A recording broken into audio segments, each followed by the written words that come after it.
باللہ من الشیطان الرجیم بسم اللہ الرحمن الرحیم نحمدہ ونصلی علی رسولہ الکریم اما بعد ان اللہ وملائکتہ یصلون علی النبی یا ایہا الذین آمنوا صلوا علیہ وسلموا تسلیما اللہم صلی علی سیدنا و مولانا محمد وعلی آلہ واصحابہ افضل صلواتک وعظم معلوماتک وبارک وسلم اللہم صلی علی سیدنا محمد النبی الامی الذی قرنت البرکتہ بذاتہ وحیاہ وتعت العوالم بطیبہ وذکرہ ورعیہ۔ برادر السلام علیکم ورحمۃ اللہ وبرکاتہ۔ الحمدللہ ثم الحمدللہ، اللہ تعالیٰ کا بے انتہا فضل و کرم ہے کہ اس نے مسلمان بنا کر پیدا فرمایا اور ہمیں پیدا ہونے کا فخر عطا فرمایا۔ الحمدللہ یہ فخر رشک انبیاء نکلا، مزید برائے کرم کہ اس نے ہمیں اپنے اولیاء کے دامن سے وابستہ فرمایا، قرآن جیسی نعمت عظمیٰ سے ہم کو سرفراز فرمایا اور تجدید ایمان کی خاطر ہمیں یہاں جمع فرمایا۔ الحمدللہ ثم الحمدللہ۔ اللہ تعالیٰ کا بے انتہا فضل و کرم ہے کہ اللہ تعالیٰ نے ہمیں ہدایت عطا فرمائی، قرآن شریف عطا فرمائی، جس میں اللہ تعالیٰ نے اپنے احکام کھول کھول کر واضح کر دیے، بتا دیے کہ ہم کو زندگی کیسی گزارنی ہے، کیا چیزیں ہمارے لیے ضروری ہیں، کن چیزوں کو ہم کو اپنانا ہے اور کن چیزوں سے ہم کو پرہیز کرنا ہے تاکہ ہم اللہ کے نزدیک ہو جائیں، اللہ کے منشا کو پورا کر سکیں۔ اللہ تعالیٰ نے ہم کو سورہ فاتحہ دیا۔ سورہ فاتحہ کو فاتحۃ الکتاب کہا جاتا ہے۔ تمام قرآن شریف سورہ فاتحہ کی تفسیر کہی جاتی ہے۔ سورہ فاتحہ ایک ایسی جامع صورت ہے جس میں اللہ تعالیٰ نے تمام ہم کو بتایا ہے کہ ہم کو اللہ سے کیا مانگنا ہے، کیسے مانگنا ہے، مانگنے کے آداب کیا ہوتے ہیں۔ اللہ تعالیٰ کیا ارشاد فرماتا ہے؟ اعوذ باللہ من الشیطان الرجیم بسم اللہ الرحمن الرحیم الحمدللہ رب العالمین۔ الحمدللہ رب العالمین یعنی تمام تعریفیں اللہ ہی کے لیے ہیں جو تمام جہانوں کا پروردگار ہے، رب ہے، تمام جہانوں کا پالنے والا ہے۔ الرحمن الرحیم، رحمان ہے، رحیم ہے، مالک یوم الدین، قیامت کے دن کا، یوم جزا کا مالک ہے۔ ایاک نعبد و ایاک نستعین، ہم تجھی سے مدد مانگتے ہیں اور تیری ہی عبادت کرتے ہیں۔ ہم تیری ہی عبادت کرتے ہیں اور تجھی سے مدد مانگتے ہیں۔ اہدنا الصراط المستقیم، ہم کو سیدھا راستہ چلا، ہم کو سیدھا راستہ چلا۔ صراط الذین انعمت علیہم، ان لوگوں کا راستہ جن پر تو نے انعام کیا۔ اہدنا الصراط المستقیم، ہم کو سیدھا راستہ چلا۔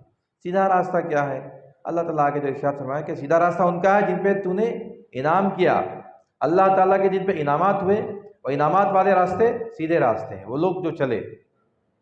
انعام اللہ تعالیٰ نے کس پہ کیا؟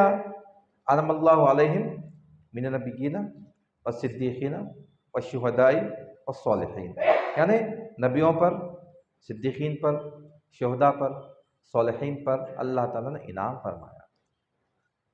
تو ان کے راستے کون سے ہیں؟ کون سے راستے پہ یہ چلے؟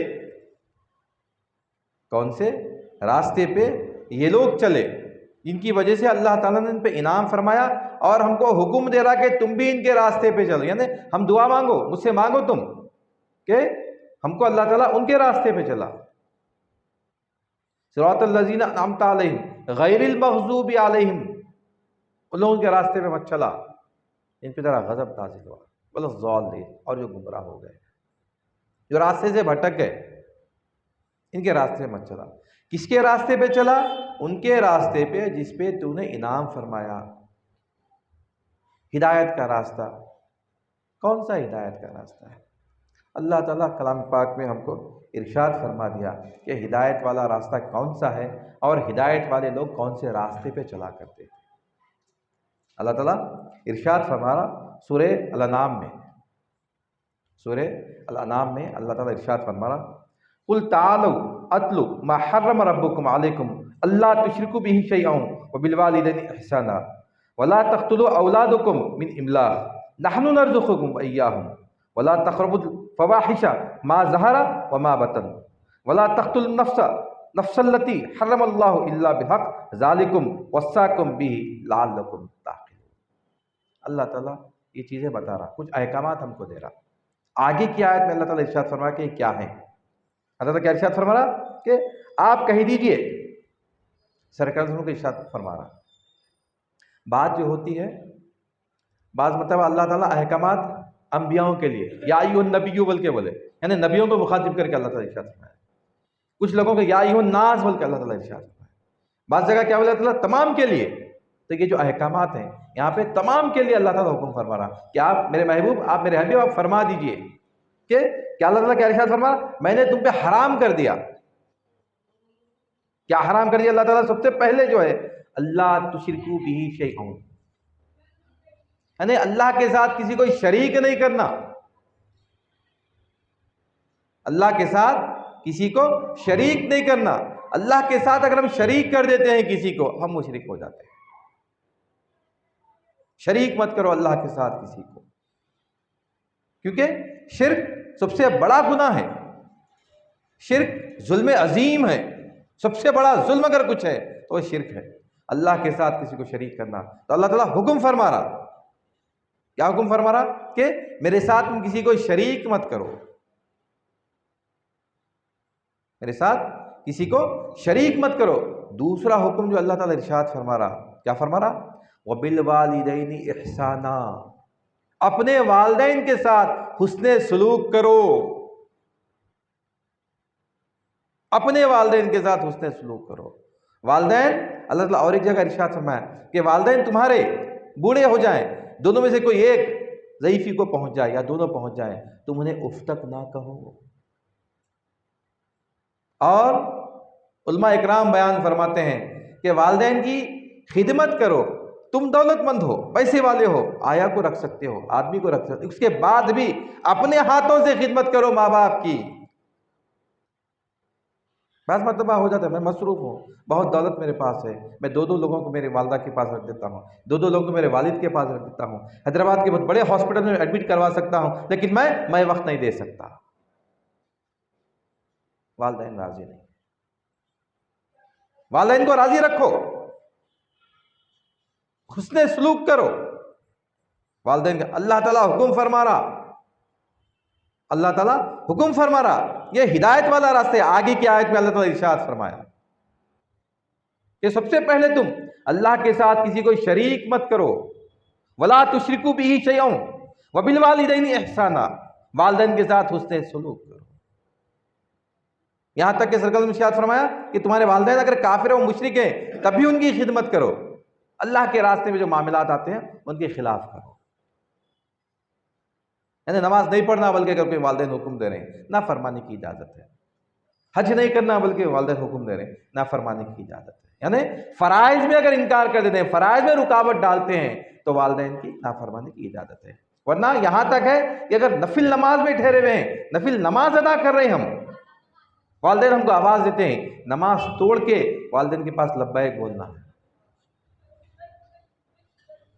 اتنی خدمت کرنا ہے، اتنی متوجہ ہو جانا ہے، اتنی ہم کو فکر کرنی ہے۔ اللہ تعالیٰ کیا ارشاد فرما رہے ہیں کہ اللہ تشرکوا بہ شیئا ولا وبالوالدین احسانا، والدین کے ساتھ حسن سلوک کرو، یہ دوسرا حکم۔ تیسرا حکم اللہ تعالیٰ کیا بول رہے ہیں؟ ولا تقتلوا اولادکم من املاق، ولا تقتلوا، قتل مت کرو اپنی اولاد کو، تنگ دستی کی ڈر سے، غربت کے ڈر سے، فخر و فاخہ کشی کی ڈر سے تم اپنی اولاد کو قتل مت کرو۔ نحن نرزقکم، ہم رزق دینے والے ہیں، تم فکر مت کرو، اپنی اولاد کو قتل مت کرو۔ عربستان کا جو دستور تھا، عربستان کا اس وقت کا جو دستور تھا، دستور یہ تھا کہ جو غریب لوگ ہوتے ہیں، بہت زیادہ غریب لوگ، فقیر مانگنے والے سب، اپنی اولاد کو قتل کر دیتے، چاہے لڑکا ہو چاہے لڑکی ہو، ہم ان کی کہاں سے پرورش کر سکیں گے۔ جو دولت مند طبقہ ہوتا تھا وہ اپنی لڑکیوں کو قتل کر دیتا تھا، لڑکوں کو زندہ رکھتا تھا، تاکہ داماد کے سامنے جھکنا نہ پڑے۔ بیٹی نہیں رہیں گے تو داماد کہاں سے آئیں گا؟ بیٹیوں کو قتل کر دیتے دولت مند پیسے والے لوگ، اور جو غریب لوگ ہوتے تھے وہ بیٹیوں کو زندہ رکھتے تھے تاکہ آگے چل کے بیٹیوں کو امیر لوگوں کے پاس بیچ سکیں، بیٹوں کو قتل کر دیتے، قتل سب لوگ کرتے تھے، یعنی اولاد کی اہمیت نہیں تھی، اولاد کی اہمیت نہیں تھی۔ اللہ تعالیٰ نے ارشاد فرمائے وَلَا تَقْتُلُوا أَوْلَادَكُمْ، اپنی اولاد کا قتل مت کرو۔ کس وجہ سے؟ غربت کے ڈر سے، من املاق، املاق کے معنی تین الگ الگ بائے ہیں، میں تفسیر جب دیکھ رہا تھا وہاں پہ کہ تین معنی آ رہے ہیں، ہم ایک معنی رکھیں گے غربت کا۔ غربت کی وجہ سے خوف زدہ مت ہو جاؤ، میں پالنے والا ہوں، اس کی وجہ سے تم اپنی اولاد کا قتل مت کرو۔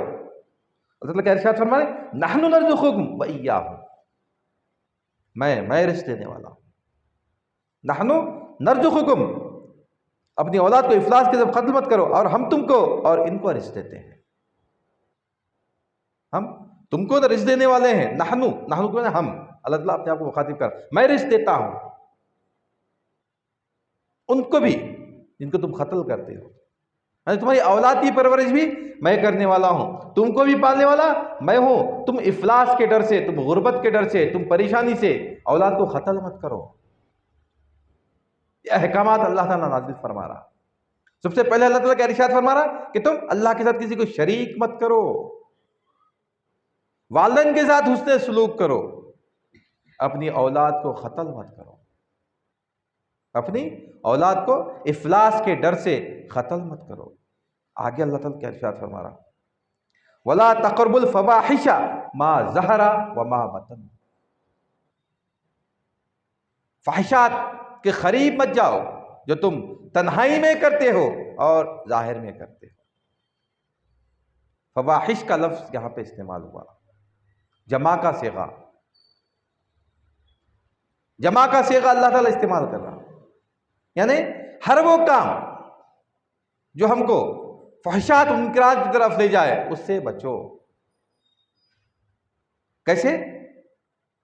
ظاہر میں تو جو کرتے ہیں کہتے ہیں، تم تنہائی میں جو فحشات کرتے ہو اس سے بھی تم بچ جاؤ۔ بڑی تفصیل ہے اس کی۔ فحش لٹریچر پہلے آیا کرتا تھا، آج کل تو فون آ گیا ہے۔ فحش خیالات پہلے ہوا کرتے تھے، ڈسکشن ہوا کرتا تھا، آج کل تمام کے تمام فساد کی جڑ ہمارے پاس ایک فون آ گیا۔ اللہ تعالیٰ ہم کو تنبیہ فرما رہا، آگاہ فرما رہا، حکم دے رہا کہ تم اس کے قریب مت جاؤ۔ وَلَا تَقْرَبُوا الْفَوَاحِشَ مَا ظَهَرَ وَمَا بَطَنَ، جو تم چھپ کے کرتے ہو گناہ، تنہائی میں کرتے ہو گناہ۔ انسان کی جو لائف ہوتی ہے تین قسم کی ہوتے ہیں، لوگ جو بتاتے ہیں۔ ایک ہوتا ہے پبلک لائف، ایک ہوتی ہے پرائیویٹ لائف، ایک ہوتی ہے پرسنل لائف۔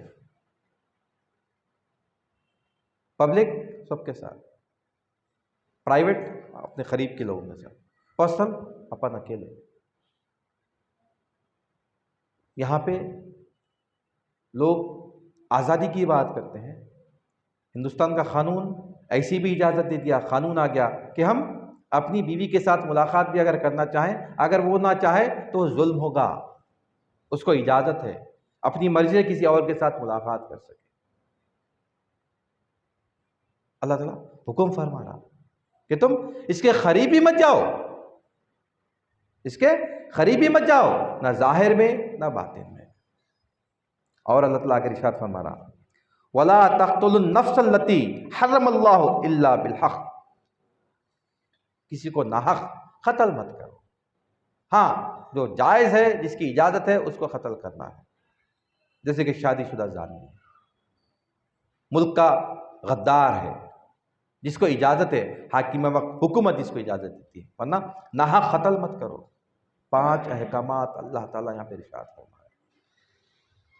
سب سے پہلے اللہ تعالیٰ کا ارشاد فرما رہا کہ تم اللہ کے ساتھ کسی کو شریک مت کرو۔ دوسرا، اپنے والدین کے ساتھ حسن سلوک کرو۔ تیسرا، اللہ تعالیٰ کا ارشاد فرما رہا اپنی اولاد کا ناحق قتل مت کرو، اپنی اولاد کا ناحق قتل مت کرو۔ چوتھا، اللہ تعالیٰ کا ارشاد فرما رہا کہ تم فحشات منکرات کے قریب مت جاؤ، فحشات کے قریب مت جاؤ۔ 5واں اللہ تعالیٰ ارشاد فرمایا کہ ناحق کسی کو قتل مت کرو، ناحق کسی کو قتل مت کرو، تاکہ اگر تم سمجھدار ہو تو یہ تمام چیزوں سے بچ جاؤ۔ آگے اور ایک اللہ تعالیٰ ارشاد فرما رہا وَلَا تَقْرَبُوا مَالَ الْيَتِيمِ إِلَّا بِالَّتِي هِيَ أَحْسَنَ حَتَّى يَبْلُغَ أَشُدَّهُ وَأَوْفُوا الْكَيْلَ وَالْمِيزَانَ بِالْقِسْطِ لَا نُكَلِّفُ نَفْسًا إِلَّا وُسْعَهَا وَإِذَا قُلْتُمْ فَاعْدِلُوا وَلَوْ كَانَ ذَا قُرْبَىٰ وَبِعَهْدِ اللَّهِ أَوْفُوا ذَلِكُمْ وَصَّاكُم بِهِ لَعَلَّكُمْ تَذَكَّرُونَ۔ یہاں پہ اور احکامات اللہ تعالیٰ ارشاد فرما رہا ہے، کیا بنے اللہ تعالیٰ اس میں پہ وَلَا تَقْرَبُوا مَالَ الْيَتِيمِ، یتیم کے مال کے قریب مت جاؤ، یتیم کا مال غصب کرنے کی فکر مت کرو، یتیم کے مال پہ قبضہ کرنے کی فکر مت کرو، ہاں اس کے مال کو استعمال کرو اس کی تجارت پہ بڑھانے کے لیے، اور جب وہ باشعور ہو جائے، جب سمجھدار ہو جائے، جب وہ عقل اس کو آ جائے، تب اس کے حوالے اس کو کر دو۔ یتیم کے مال کے قریب مت جاؤ۔ اور عقل مندی یہ ہے، علماء اکرام بیان فرماتے ہیں کہ یہاں پہ اللہ تعالیٰ ارشاد فرما رہا کہ جب بالغ ہو جائے ان کے حوالے، یعنی بلوغت دماغ سے بھی بلوغت آ جانا، 25 سال کی عمر علماء اکرام بیان فرماتے ہیں، کیونکہ 15-16 سال میں بچہ تو شرعی طور پہ تو بالغ ہو جا رہا، بڑا ہو جا رہا، لیکن دماغ سے پختہ نہیں ہے۔ اس کا پیسہ اس کو دے دیں گے، تجارت میں اس کو نقصان ہو سکتا ہے، وہ اپنا پیسہ گنوا سکتا ہے، نقصان ہو سکتا ہے، اس کی حفاظت کرو۔ جب وہ پختہ ہو جائے تب اس کا مال اس کے حوالے کر دو۔ یہ چھٹا حکم اللہ تعالیٰ دے رہے ہیں۔ اس کے بعد اللہ تعالیٰ کے ارشاد فرما رہے ہیں وَأَوْفُوا الْكَيْلَ وَالْمِيزَانَ بِالْقِسْطِ، ناپ تول کو پوری کرو انصاف کے ساتھ، ناپ تول میں پورا انصاف کرو۔ 7واں احکام، پہلا حکم اللہ تعالیٰ کیا دے رہے ہیں؟ کسی کے ساتھ، میرے ساتھ کسی کو شریک مت کرو، والدین کے ساتھ حسن سلوک کرو، اولاد کو ناحق قتل مت کرو، فحشات منکرات کے قریب مت جاؤ، ناحق کسی کو قتل مت کرو۔ چھٹا حکم کیا دے رہے ہیں؟ یتیم کے مال کے قریب مت جاؤ۔ 7واں حکم اللہ تعالیٰ ارشاد فرما رہے ہیں، کیا ارشاد فرما رہے ہیں؟ ناپ تول میں کمی مت کرو۔ آج کل تو کامن ہو گیا، ناپ تول مطلب خالی کیا کاروبار نہیں ہے، کسی بھی تجارت میں جھوٹ مت بولو۔ ناپ تول کی کمی کا مطلب یہ نہیں ہے کہ جو تجارت تول کی ہے وہی تجارت، وہ تجارت نہیں، یعنی ہر قسم کی بے ایمانی سے ہم کو باز آنا ہے، جو ہے وہ بتا کے بیچنا ہے، دھوکہ نہیں دینا ہے، دھوکہ نہیں دینا ہے۔ یہاں تک کہ سرکار ایک مرتبہ گندم بازار میں گئے، ہاتھ ڈال کے دیکھے گندم میں تو اندر کے گندم کچے تھے، سرکار نے تنبیہ فرمائی مال کا نقص بتا کے بیچو، مال خراب ہے خراب مال بتا کے بیچو، دھوکہ مت دو۔ فروٹس لینے جاتے ہیں ہم، اوپر اچھے سیب رکھے ہوئے، اندر نیچے خراب سے، اچھے 2 بتا دیے، 2 خراب ڈال دیے۔ کاروبار دنیا کا نظام ہے، ارے کیسا دینا پڑتا ہے، نہیں تو مشکل ہو جاتی، پھر وہ نقصان ہم برداشت کرنا کیا؟ بتا کے بیچو بھائی یہ اچھے ہے یہ خراب ہے، لینا ہے لو، نہیں لینا ہے نہیں لو۔ رزق دینے والا اللہ ہے، نحن نرزقکم بولے اللہ تعالیٰ، میں رزق دینے والا ہوں، میری ذات پہ توکل کرو، میرے ذات پہ بھروسہ کرو، یہ آیت پہ عمل کرو۔ دیکھو تو اللہ تعالیٰ ارشاد فرمایا کہ ناپ تول میں کمی مت کرو، مال کے عیب کو بتا کر بیچو۔ مولا میں تیرے مال کو عیب کے بتا کے بیچ رہا ہوں، میرا رزق دینے والا تو ہے، میری بیوی بچوں کی پرورش کرنے والا تو ہے، ذریعہ بنا۔ اللہ تعالیٰ وہ مال کو بھی اچھے مال کی قیمت میں بکائے گا، رزق میں کمی نہیں آئے گی۔ جو اللہ پہ توکل کرتا ہے اللہ تعالیٰ اس کو چھوڑتا نہیں، جو اللہ پہ توکل کرتا ہے، جو اللہ پہ بھروسہ کرتا ہے، جو اللہ کے احکامات کی پابندی کرتا ہے اللہ کی رضا کی خاطر، اللہ تعالیٰ اس کو ضائع نہیں کرتا۔ اللہ تعالیٰ کیا ارشاد فرما رہا کہ ہم لا نکلف نفسا الا وسعها، ہم کسی کے اوپر وہ جتنا برداشت کر سکتا اس سے زیادہ بوجھ نہیں ڈالتے، وہ جتنا برداشت کر سکتا ہے، جتنی اس کی قدرت ہے، جتنی اس کی صلاحیت ہے، جتنی اس کی قوت ہے، برداشت کر سکتا ہے، اس سے زیادہ ہم اس پہ وزن نہیں ڈالتے، بار نہیں ڈالتے۔ ارے کیا میرے اوپر ظلم ہو گیا، بہت مشکل ہو رہی ہے، ہمارے کو عقل نہیں ہے۔ 10 سال کا بچے کو ہم کنٹل کا تھیلا دیتے اٹھانے کے لیے؟ نہیں دیتے، معلوم ہے کتنا بھی کر لو آپ نے اٹھا ہی نہیں سکتا، زبردستی ہم رکھ دیے تو تھیلے کے نیچے دب جاتا۔ ہمارے کو اندازہ ہے، اللہ تعالیٰ کو اندازہ نہیں ہے کہ ہم کتنا برداشت کر سکتے. ہماری قوت برداشت سے زیادہ اللہ تعالیٰ ہم پہ وزن نہیں ڈالتا. اللہ تعالیٰ ارشاد فرما رہا ناپ تول میں جو کمی کرتے ہیں ہم اس لیے خوف سے کرتے ہیں، ارے تجارت نہیں ہوں گی، کاروبار نہیں ہوں گا، نقصان ہو جائے گا، میری بھی بچوں کی پرورش کیسا، میں کیسا پریشان ہو جاؤں گا، میں اپنے آپ پہ بوجھ محسوس کرنے لگ جائے. اللہ تعالیٰ ارشاد فرماتے ہیں تمہارے پر ہم وزن نہیں ڈالیں گے، ہم ڈالتے ہی نہیں. جو جتنا برداشت کر سکتا ہے اس سے زیادہ اس کے اوپر اللہ تعالیٰ بوجھ نہیں ڈالتا. اور اللہ تعالیٰ کیا ارشاد فرما رہے ہیں وَإِذَا قُلْتُمْ فَعْدِلُوا لَوْ كَانَ ذَا قُرْبَىٰ، یعنی جب تم بات کرو تو انصاف کے ساتھ بات کرو، وہ شخص قرابت دار ہی کیوں نہ ہو. یہ انصاف کی بات ہے. اور جو تم بات کرو تو انصاف کرو، بات کرو تو انصاف کرو.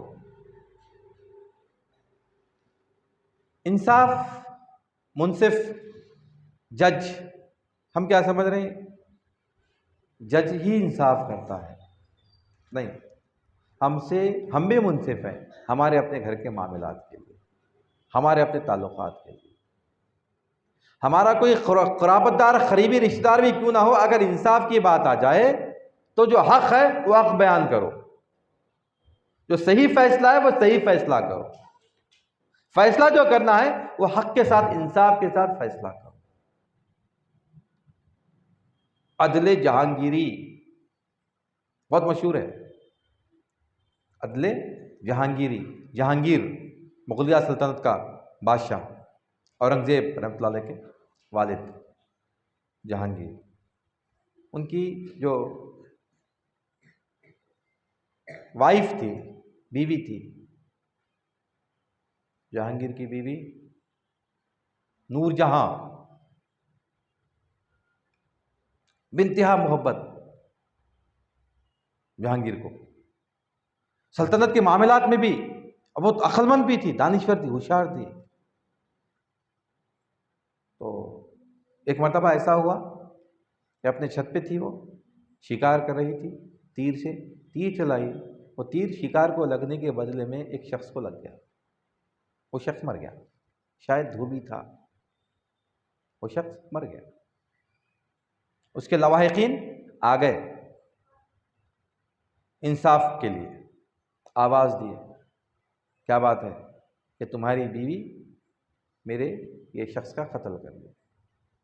بادشاہ تھا. یہاں پہ اہم بات یہ ہے کہ وہ لوگوں کی اتنی ہمت بھی ہوئی، کیوں ہوئی؟ کیونکہ وہ جانتے تھے کہ بادشاہ انصاف کرنے والا ہے. ہمت بھی ہونا نا بھائی، یقین تھا ان کو کہ بادشاہ انصاف کرنے والا ہے. بادشاہ کو جب پتا چلا، اپنی چہیتی بیوی کو بادشاہ جیل خانے میں ڈال دیا. انصاف یہ نہیں دیکھا انہیں یہ میری بیوی ہے، میرے کاروبار کے معاملات، حکومت کے معاملات میں میری مدد کرتی ہے، عقل مند ہے، دانشور ہے. نہ، انصاف. قتل کر دی.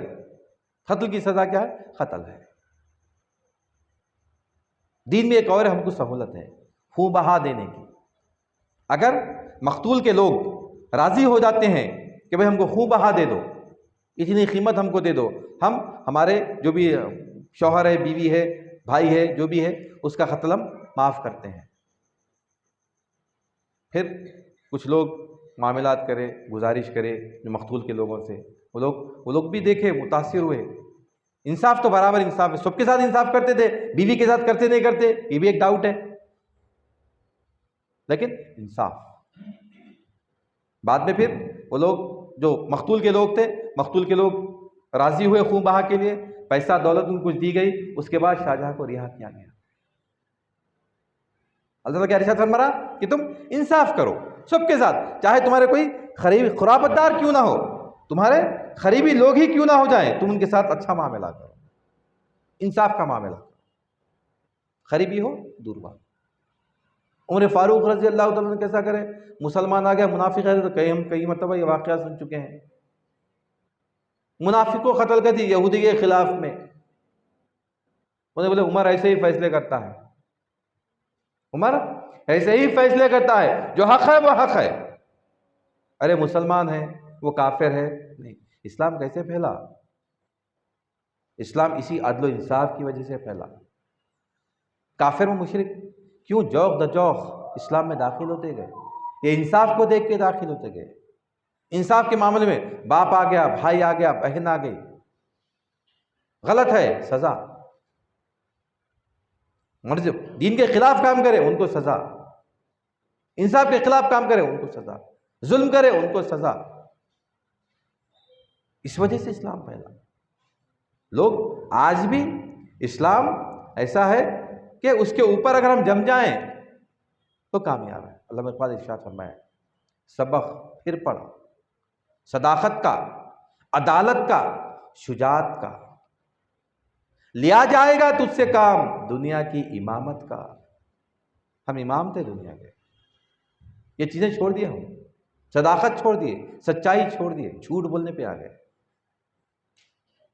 صداقت کا، عدالت کا، انصاف چھوڑ دیا ہم، بہادری ہمارے پاس چلے گئی، حق گوئی ہمارے پاس سے ختم ہو گئی، لوگوں کے سامنے بات کرنے کی قوت ہمارے پاس سے ختم ہو گئی۔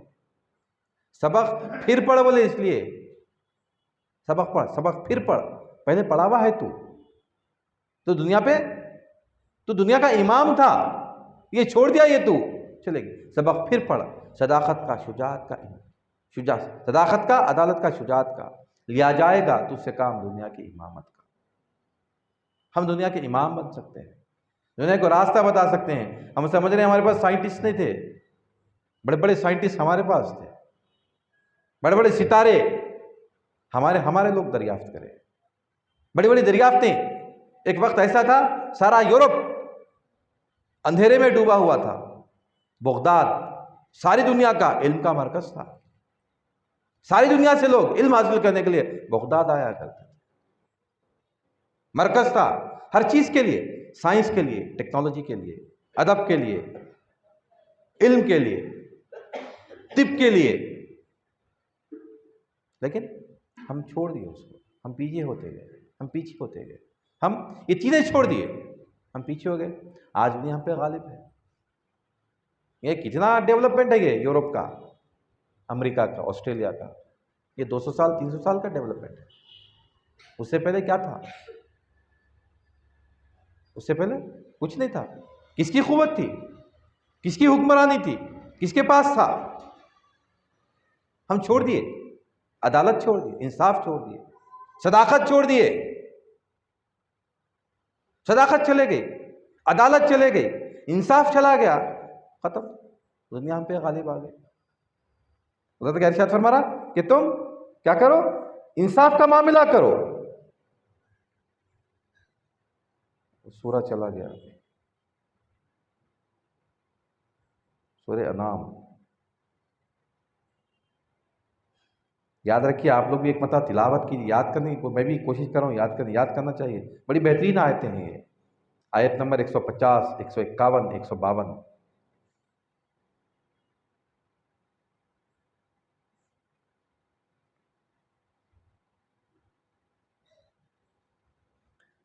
وَإِذَا قُلْتُمْ فَعْدِلُوا وَلَوْ كَانَ ذَا قُرْبَىٰ وَبِعَهْدِ اللَّهِ أَوْفُوا، اور جو تم اللہ سے وعدہ کرے اس وعدے کو پورا کرو۔ کیا وعدہ کرے اللہ سے ہم؟ لا الہ الا اللہ محمد رسول اللہ، اللہ کے سوا ہمارا کوئی معبود نہیں، اللہ ہی ہمارا الہ ہے، یہ وعدہ کرے، اس پہ قائم رہو، کسی اور کے سامنے حاجت روائی پیش مت کرو، اللہ ہی حاجت روا ہے، اللہ کے سامنے اپنی حاجتوں کا بیان کرو۔ اگر تم عقل مند ہو تو تم یہ کام کرتے رہو۔ اللہ تعالیٰ آگے کیا ارشاد فرما، وَإِنَّ هَٰذَا صِرَاطٌ مُسْتَقِيمًا، یہ میرا سیدھا راستہ ہے، یہ میرا سیدھا راستہ ہے، اہدنا الصراط المستقیم، اے اللہ ہم کو سیدھا راستہ چلا۔ اللہ تعالیٰ یہاں پہ بولا وَإِنَّ هَٰذَا صِرَاطٌ مُسْتَقِيمًا، یہ میرا سیدھا راستہ ہے۔ کیا ہے سیدھا راستہ؟ اللہ تعالیٰ یہاں پہ احکامات بیان، 10 احکامات بیان۔ سب سے پہلے اللہ تعالیٰ حکم فرما رہا کہ میرے ساتھ کسی کو شریک مت کرو، والدین کے ساتھ حسن سلوک کرو، اولاد کا ناحق قتل مت کرو، فحشات منکرات کے قریب مت جاؤ، اور ناحق کسی کو قتل مت کرو۔ دوسری آیت میں اللہ تعالیٰ کیا ارشاد فرما رہا کہ تم یتیم کے مال کو غصب مت کرو، ناپ تول میں کمی مت کرو، انصاف کرو، بے ایمانی سے مت غلط خراب سامان مت بیچو، ناپ تول میں کمی مت کرو. اللہ تعالیٰ کیا اور آگے کیا ارشاد فرما رہے کہ تم انصاف کرو، اور اللہ تعالیٰ کیا ارشاد فرما رہے جو وعدہ کرے اس کو پورا کرو، جو وعدہ کرے اس کو پورا کرو. یہ میرا صراط مستقیم ہے، یہ میرا سیدھا راستہ ہے، اسی راستے پہ تم چلو. ہم اہدنا الصراط المستقیم 5 مرتبہ نماز میں جتنی رکعتیں ہیں اتنے مرتبہ پڑھ رہے ہیں. اگر نہیں پڑھے تو امام سے سن رہے ہیں. اگر جہری رکعت ہے امام صاحب پڑھے ہم برابر سن رہے ہیں. ہم سنت پڑھیں، نفل پڑھیں، جتنے پڑھے ہم برابر پڑھیں. اہدنا الصراط المستقیم، اہدنا الصراط المستقیم. کیا ہے صراط مستقیم؟ سیدھا راستہ کون سا ہے؟ سیدھا راستہ ہم یہ معاملات اگر کرتے ہیں صرف اللہ کے منشا کی خاطر، اللہ کا حکم ہے اس لیے کر رہا ہوں، اللہ فرمایا اس لیے کر رہا ہوں، اللہ فرمایا اس لیے کر رہا ہوں، یہ ایمان کی دلیل ہے. یہ کام کر رہا ہوں صراط مستقیم ہے. اللہ فرما رہا یتیم کے مال کا قریب مت جاؤ، میں نہیں جا رہا ہوں. اس کے مال کی حفاظت کرو، میں حفاظت کر رہا ہوں. اللہ کا حکم مان رہا ہوں، اللہ کی اطاعت گزاری کر رہا ہوں. ایمان کا تقاضا ہے. کیا ایمان کا تقاضا؟ اطاعت باللہ، اللہ کی اطاعت کرنا، اللہ کی اطاعت کرنا. اللہ کی اطاعت کروں کس لیے کروں؟ اللہ کی خاطر کروں. ایمان والا یہ ہم میں خیال آنا، یہ کیفیت پیدا ہونا، یہ احکامات کو سمجھنا، عمل کرنا. اپنے ہم منصف نہیں ہیں، ہم جج نہیں ہیں، لیکن اللہ تعالیٰ ہمارے تابع بھی کچھ لوگوں کو رکھا، ان کے درمیان ہم عدل و انصاف. لڑائی جھگڑا ہو جاتا، محلے میں لڑائی ہو جاتی، ظلم ہو جاتا، ہمارا بھائی ظلم کر دیتا، ہم پھر بھی بھائی کی تائید کرتے. ہمارا بچہ ظلم کر دیتا، ہم بچے کی تائید کرتے. جو حق ہے وہ حق بیان کرتے، چاہے نقصان اٹھانا پڑے. کس لیے؟ اللہ کی خاطر. اللہ تعالیٰ راضی ہوگا، اللہ تعالیٰ راضی ہوگا. کل قیامت میں اللہ تعالیٰ ہم کو بھی اجازت دے سکتا ہے کہ تم جس کو چاہو اس کی بخشش کروا دو. اللہ کو راضی تو کر لو پہلے. ہم اللہ کو راضی کر لینا سب سے پہلے. ہم اللہ کو راضی کر لیں گے، اللہ تعالیٰ ہماری بات سنے گا. اللہ تعالیٰ ہم کو خوش کرے گا جب کل قیامت میں بندے تو نے میری خاطر یہ تکالیف برداشت کی، آج بول تو کیا چاہتا ہے. ہم اللہ کی خواہش کو پورا کرنا دنیا میں، کل قیامت میں اللہ تعالیٰ ہمارے لیے. دنیا بہت چھوٹی ہے قیامت کے معاملے میں. قیامت کا ایک دن، آخرت کا قیامت کا ایک دن دنیا کے 50,000 سال کے برابر ہے. آخرت کتنی بڑی ہے پھر؟ 50,000 سال کا ایک دن ہے. ہمیشہ ہمیشہ وہ زندگی میں رہنے والے ہیں. والآخرت خیر وابقا ان ھذا لفی الصحف الاولی صحف ابراہیم وموسیٰ. والآخرت، آخرت کی جو زندگی ہے بہتر ہے اور ہمیشہ ہمیشہ کی. والآخرت خیر وابقا، بہتر ہے اور ہمیشہ ہمیشہ رہنے والی ہے. اور یہ صحیفے جو اللہ تعالیٰ بھیجے اس میں اللہ تعالیٰ بیان فرما دیا. صحیف ابراہیم و موسیٰ، ابراہیم علیہ السلام پہ، موسیٰ علیہ السلام پہ جو کچھ بھی صحیفے، جو کچھ بھی اللہ تعالیٰ اپنی کتابیں نازل فرمائیں، ہر جگہ اللہ تعالیٰ یہ ارشاد فرما دیا. تو ہم کوشش کرنا کہ اللہ تعالیٰ کے یہ صراط مستقیم کے راستے پہ چلیں. جو یہ راستہ اللہ تعالیٰ بتا رہا، اس راستے پہ چلنے کی کوشش کریں گے، کامیاب ہوں گے انشاءاللہ ثم انشاءاللہ. اللہ زندہ رکھے، توفیق دے، حیات دے. پھر آنے والے وقت میں ہم اپنی بات کو جاری رکھیں گے. میں اپنی بات کو ختم کرتا ہوں. اللہ تعالیٰ سے دعا کرتا ہوں کہ یا الہ العالمین، جو کچھ بھی کہا گیا ہے، جو کچھ بھی سنا گیا ہے، کہنے والے کو سننے والے کو دونوں کو سکون عطا فرما. ہر دو کے عمل میں اخلاص عطا فرما. تیرے محبوب کا صدقہ عنایت فرما. تیرے اولیاء کے علم کی فیضان سے مالا مال فرما. ان کے نقش قدم پہ چلنے کی توفیق عطا فرما. واسطہ نبی کریم صلی اللہ علیہ وسلم کا ان اللہ و ملائکتہ یصلون علی النبی یا ایھا الذین آمنوا صلوا علیہ وسلموا تسلیما. اللهم صل علی سیدنا و مولانا محمد وعلی آلہ واصحابہ افضل صلواتک وعدد معلوماتک وبارک وسلم. سبحان ربک رب العزۃ عما یصفون وسلام علی المرسلین والحمد للہ.